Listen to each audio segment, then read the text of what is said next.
മറ്റു വാർത്തകളിലേക്ക് പോവുകയാണ്. താമരശ്ശേരിയിൽ 4ാം ക്ലാസ്സുകാരിയുടെ മരണകാരണം അമീബിക് മസ്തിഷ്ക ജ്വരമല്ലെന്ന് പോസ്റ്റ്മോർട്ടം റിപ്പോർട്ട്. ഇൻഫ്ലുവൻസ എ അണുബാധ മൂലമുള്ള വൈറൽ ന്യൂമോണിയയെ തുടർന്നാണ് മരണം എന്നാണ് പോസ്റ്റ്മോർട്ടം റിപ്പോർട്ടിലുള്ളത്. കുട്ടിക്ക് മതിയായ ചികിത്സ നൽകിയില്ലെന്നാരോപിച്ച് അച്ഛൻ സനൂപ് താമരശ്ശേരി താലൂക്ക് ആശുപത്രിയിലെ ഡോക്ടറെ ആക്രമിച്ചിരുന്നു. കേസിൽ സനൂപ് ജയിലിൽ തുടരുന്നതിനിടെയാണ് പോസ്റ്റ്മോർട്ടം റിപ്പോർട്ട് പുറത്തുവരുന്നത്. അനഘ ഹർഷൻ ചേരുന്നു. അനഘ, പറയൂ.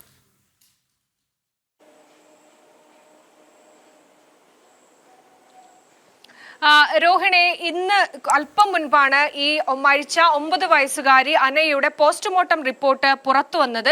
ഈ അനയ മരിക്കുന്നത് ആഗസ്റ്റ് 14-ാം തീയതിയാണ്. കോഴിക്കോട് മെഡിക്കൽ കോളേജ് ആശുപത്രിയിൽ വെച്ചായിരുന്നു മരണമടയുന്നത്.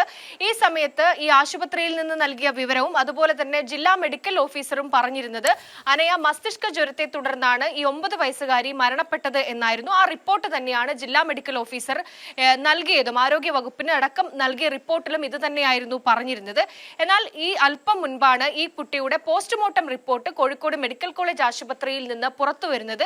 ഈ റിപ്പോർട്ടിലാണ് അമീബിക് മസ്തിഷ്ക ജ്വരം ബാധിച്ചല്ല ഈ 9 വയസ്സുകാരി മരിച്ചിരിക്കുന്നത് എന്ന് പറയുന്നത്. ന്യൂമോണിയ ബാധിച്ചാണ് ഈ കുട്ടി മരിച്ചിരിക്കുന്നത് എന്നാണ് ഈ പോസ്റ്റ്മോർട്ടം റിപ്പോർട്ടിൽ പറയുന്നത്. നേരത്തെ തന്നെ ഈ കുട്ടിയുടെ കുടുംബം ഈ ആരോപണം ഉന്നയിച്ച് രംഗത്ത് വന്നിരുന്നു. അതായത് കുട്ടിക്ക് മസ്തിഷ്ക ജ്വരമല്ല, അമീബിക് മസ്തിഷ്ക ജ്വരമല്ല, മറ്റ് പനിയാണ് എന്ന് പറഞ്ഞുകൊണ്ട് കുട്ടിയുടെ കുടുംബം നേരത്തെ രംഗത്ത് വന്നിരുന്നു. കുട്ടിക്ക് താമരശ്ശേരി താലൂക്ക് ആശുപത്രിയിലായിരുന്നു ആദ്യം കുട്ടിയെ ചികിത്സ തേടിയിരുന്നത്. ഈ ആശുപത്രിയിൽ കുട്ടിക്ക് മതിയായ ചികിത്സ നൽകിയില്ല എന്നാരോപിച്ചുകൊണ്ട് ഈ മരിച്ച 9 വയസ്സുകാരിയുടെ പിതാവ് സനൂപ് ഈ കഴിഞ്ഞ ദിവസം താമരശ്ശേരി താലൂക്ക് ആശുപത്രിയിലെത്തി ആശുപത്രിയിലെ ഡോക്ടറെ വെട്ടി പരിക്കേൽപ്പിക്കുന്ന സാഹചര്യം പോലും ഉണ്ടായിരുന്നു.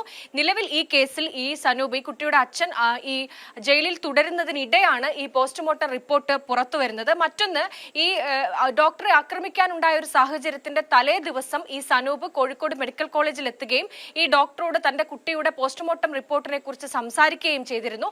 അപ്പോൾ ഡോക്ടർ പറഞ്ഞിരുന്നത് കുട്ടിക്ക് മസ്തിഷ്ക ജ്വരം അല്ലെന്ന് ഈ ഡോക്ടർ പറയുകയും ചെയ്തിരുന്നു. ഇതിന്റെയൊക്കെ അടിസ്ഥാനത്തിലായിരുന്നു സനൂപ് കുട്ടിക്ക് പനിയായിട്ട് പോലും കുട്ടിക്ക് മതിയായ ചികിത്സ നൽകാൻ കഴിഞ്ഞില്ല, മാത്രമല്ല മസ്തിഷ്ക ജ്വരമാണെന്ന് പറഞ്ഞുകൊണ്ട് തങ്ങളെ തെറ്റിദ്ധരിപ്പിച്ചു എന്നതടക്കമുള്ള കാര്യങ്ങൾ പറഞ്ഞുകൊണ്ടായിരുന്നു താമരശ്ശേരി കുട്ടിയെ ആദ്യം ചികിത്സിച്ച താമരശ്ശേരി താലൂക്ക് ആശുപത്രിയിലെത്തി അവിടെ ഉണ്ടായിരുന്ന ഡോക്ടറെ ആക്രമിക്കുകയും അടക്കം ചെയ്തിട്ടുള്ള കാര്യങ്ങൾ ചെയ്തിരുന്നത്. എന്തായാലും ഇപ്പോൾ പുറത്തു വന്നിരിക്കുന്ന പോസ്റ്റ്മോർട്ടം റിപ്പോർട്ടിൽ കുട്ടിക്ക് മസ്തിഷ്ക ജ്വരമല്ല, പനിയാണ് മരണകാരണമെന്നാണ് പറയുന്നത്. രോഹിണി, ശരി, അനഘ ഹർഷനാണ് വിവരങ്ങൾ നൽകിയത്.